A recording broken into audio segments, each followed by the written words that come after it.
Weather છે 9 degree, પણ like 9 degree તો છે પણ ઠંડી બહુ જ છે. રૂહીને મૂકવા ગઈ હતી તો એકદમ ઠંડો ઠંડો પવન છે, અને આજે બહુ વધારે પડતો પવન રહેવાનો છે. તો ગાઈસ હવે રૂહી જઈ તારે આપણે રોટલી વઘારી દીધી છે.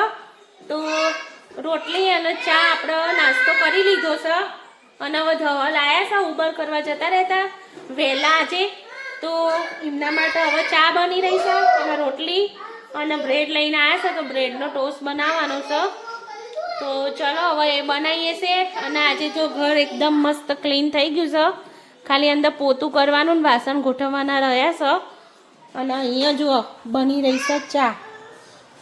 તો ચા બનાવી લઈએ અને બ્રેડનો ટોસ્ટ બનાવી લઈએ, પછી તમને મળીએ. તો ગાઈસ આજે મેં મિશન ચલાવ્યું છે ફ્રીજ સાફ કરવાનું. તો જુઓ છોકરાનો વસ્તુ કેવું કરશે, પ્રવ્ય તો અમારો ફ્રીજ ખોલી ખોલીને ચીઝ ખાશે. તો જુઓ એને ચીઝનું કેવું કર્યું છે, અહીંયા આગળ બધી ઢોરી કાઢી છે. તો હવે આપણે આજે કરીશું ફ્રીજનું ક્લિનિંગ. તો જુઓ બધું અસ્ત વ્યસ્ત પડ્યું છે, અંદર ઘણું બધું ઢોરાયેલું એ છે. તો હવે કરી દઈએ ક્લિનિંગ. જેને મારો વિડીયો પહેલાં જોયો હશે ફ્રીજ સાફ કરવાનો એને ખબર હશે તો હું કેવી રીતના ફ્રીજ સાફ કરું છું એ તમને જણાવું. ચલો, તો સૌથી પહેલાં તો આપણે બધું ફ્રીજની વસ્તુ બધી બહાર કાઢી લઈશું. તો ગાઈસ જુઓ અહીંયા આગળ આપણે લઈ લીધું છે. તો આમાં પાણી અને વિનેગર બે વસ્તુ ભેગું કરી છે. તો તમને જણાવી દઉં કે હું કોઈ દિવસ છે ને કશું જ લિક્વિડ યુઝ કરતી નહીં. બહુ જિદ્દી ડાઘ હોય તો બધા કહેશે કે બેકિંગ સોડા યુઝ કરી શકાય, પણ હું તો છે ને તે થોડુંક એવું ગંદાતું થાય એટલે આપણે ક્લીન કરી દેવાનું વિનેગર અને પાણીથી. તો બે મિક્સ કરી દીધું વિનેગર અને પાણી, અને આવી રીતના ટીશ્યુની મદદથી આવી રીતના બધે લૂસી લેવાનું એટલે ક્લીન થઈ જતું હોય. આવી તો સીટ તો બહાર કાઢીને તમે સાફ કરી શકો છો. તો જો આપણે આ રીતના લૂસી લઈશું, એનાથી બધું મસ્ત એવું સાફ થઈ જશે.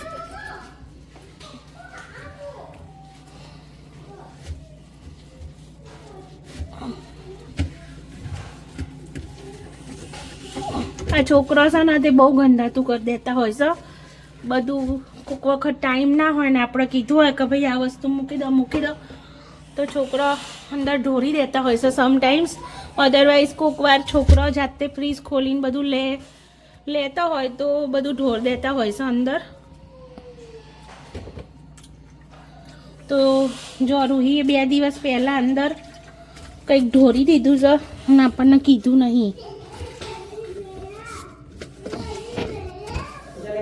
એ લોકોને છે ને તે ગ્રીન ઓલિવ બહુ ભાવે. તો લાઈન મૂકેલા હોય ને તો ખાટો ગ્રીન ઓલિવ ખાવા માટે ખોલીને અને પછી એનું પોણી કેવું કશુંક ઢોરાયું છે એટલે આવું થઈ ગયું છે. આના લાગે છે બહાર કાઢીને ધોવું પડશે આપણે. તો એવી રીતના આખું ફ્રીજ સાફ કરી લઈએ. જુઓ આપણું ફ્રીજ એવું મસ્ત ક્લીન થઈ ગયું. હવે આપણે બધી વસ્તુ અંદર ગોઠવી દઈશું. ચીઝ ગોઠવી દીધી, પનીર ગોઠવી દીધી. તો ગાઈસ આ છે કાચી સિંગ. હું બહાર મૂકતી હતી ને તો કાચી સિંગ બગડી જતી હતી એટલે મેં છે ને એક ડબ્બામાં ભરીને હવે ફ્રીજમાં જ મૂકવાનું ચાલુ કરી છે. તો એવી ને એવી કાચી સિંગ રહેશે. અને જુઓ આ અમારો ભાઈ લો જુઓ, આગો જા તું વચ્ચેથી, જોજે એનું મોઢું ચેવું કરે ચીઝ ખાધી સાથે. તો ગાઈસ હવે જુઓ આવા વચ્ચે અડચણો આવે છે. પ્રવ્ય સીધો રહેતો નહીં. હું ફ્રીજ સાફ કરું છું ને તો સાફ કરવા દેતો નહીં. હે ને પ્રવ્યા? શું હા ચમ નહીં કરવા દેતો? ટીવી જો જા, નકર બંધ કરી દો. ટીવી બંધ કરી દો, બંધ કરી દો. એ ગોડિયા હાલ સાફ કરીશું મમ્મીએ બધું. ચલ આગુ જા. તઈ નાક લૂસિયા ગંદી થઈ છે નાક. જો ચલ આગો જા. તો ગાઈસ જો આપણું બસ એવું ફ્રીજ ઓર્ગેનાઇઝ થઈ ગયું. અને ગાઈસ મારી જોડે આપણે આ સમોસાના જે બોક્સ પડ્યા હોય ને ખાલી થઈ જાય ને એ આવી રીતના હું મૂકી રાખું. અને પછી આવી રીતના જુઓ આપણે અંદર સોસની બાટલીઓ મૂકવાના ઓર્ગેનાઇઝર તરીકે યુઝ થઈ જાય. તો જુઓ બધી બાટલીઓ આવી રીતના મૂકી દેવાની એટલે ફ્રીજમાં ડાગાઈ ના પડો, ગંદા તો ના થાય ને બે વાત. તો કોણ આવું કરે છે કોમેન્ટ જરૂરથી કરજો. મોંઘા મોંઘા કન્ટેનર લાવવાની જરૂર ના પડે, આવા ડબ્બામાં ધોઈને અને પછી યુઝ કરી શકાય છે આવી રીતના. તો ગાઈસ રૂહી સ્કૂલથી આવી ગઈ છે અને રૂહી જમી લીધું. શું ખાધું?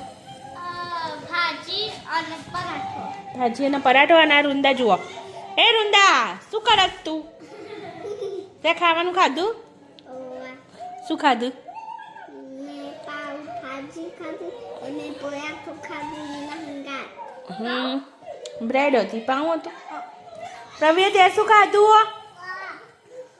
બ્રેડ ખાધી, બ્રેડ કે અને ભાજી ખાધી. હા હા મચકુ. અને હવે ટીવી જોવો છે તું? ટીવી જોવો છે? જુઓ પરી લાઈફસ્ટાઈલ જોવો છો. ઓહો ગેમ લાયા છે એ લોકો. ગેમ હોરર વાળી છે. અને રોઈ આજે તમારા ટીચર ડે હતો તો શું કર્યું આજે?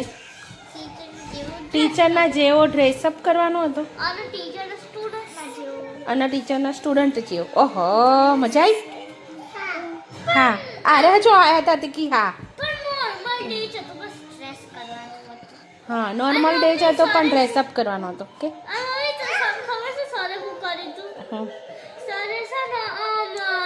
ચપ્પલ પહેર્યા અને પછી લાઈક ચડ્ડો અને પછી હુડી પછી લાઈક ટોપી મતલબ હું પહેર્યું છું લાઈક પિકાચુ વાળી એવી નથી પણ અલગ એવી ટોપી હતી અને પછી હુડી ને હું પહેરી આખો દાડો એવું કર્યું.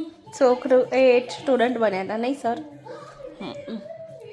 તો ગાઈસ જુઓ બહાર તો નજારો સારો છે. અત્યારે તો થોડો પવન ઓછો થયો છે અને વેધર બી સારું થઈ ગયું છે.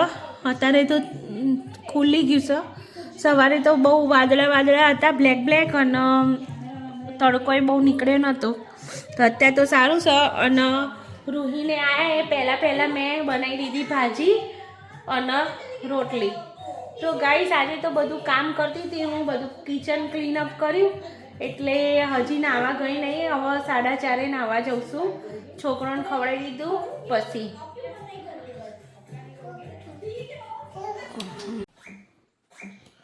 હેલો ગાઈસ, સ્વાગત છે તમારું અમારા નવા વિડીયોમાં. ના હેલો ગાઈસ, તો અમે રાતનું ડિનર કરીને બેસી ગયા છીએ અને અમે બનાવી હતી ભાજી અને પાઉં.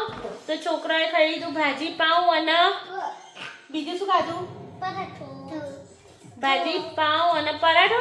ના ભાજી અને પરાઠો અને ધવલ લાયા હતા સવારે બ્રેડ તો અમે એ ખાધું છે.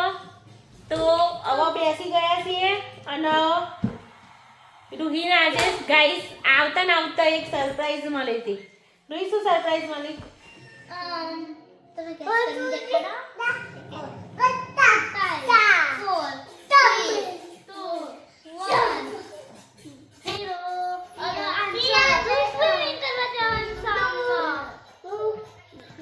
તો ગાઈસ રૂહીને કીધું છે સ્વિમિંગ કરવા જવાનું છે. તો 3 થી 4 વાગે તો મમ્મી 4 જવાનું, કાલે જવાનું. તો ગાઈસ એવું જ હતું. તો જ્યારે હું નાની હતી ને ત્યારે મને એવું જ થતું હતું કે 4 જવાનું. તો જો કોકના લગ્ન હોય કે દિવાળી હોય તો રાતે ઊંઘી જવાનું તો પછી જલ્દી રાત જ ના પૂરી થાય એવું થાય. તો રાત્રે જાગતા હોઈએ તો આવું કોના જોડે થતું હતું? કોમેન્ટ કરીને જરૂરથી કહેજો. કમ એક્સાઇટેડ હોઈએ કે ભાઈ કાલ જવાનું છે રાઈટ.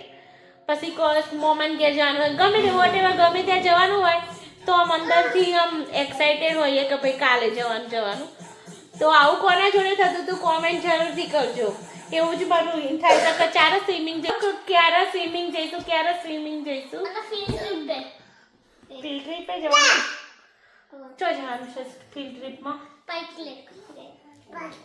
પાઇક લેક જવાનું છે. સરસ.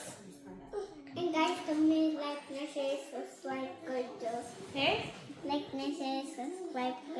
તો ગાઈસ રોંદા કહેશે લાઈક શેર અને સબસ્ક્રાઇબ. તું શું ખાઈશ? હું આ ખોટું શું છે? આ મસ્ત દાડમ દાદમ દાડમ ખાય છો અને પ્રવ્ય શું ખાય છો દાદમ દાડમ ખાવ છું ઓહો અને ટીવી જોવે છે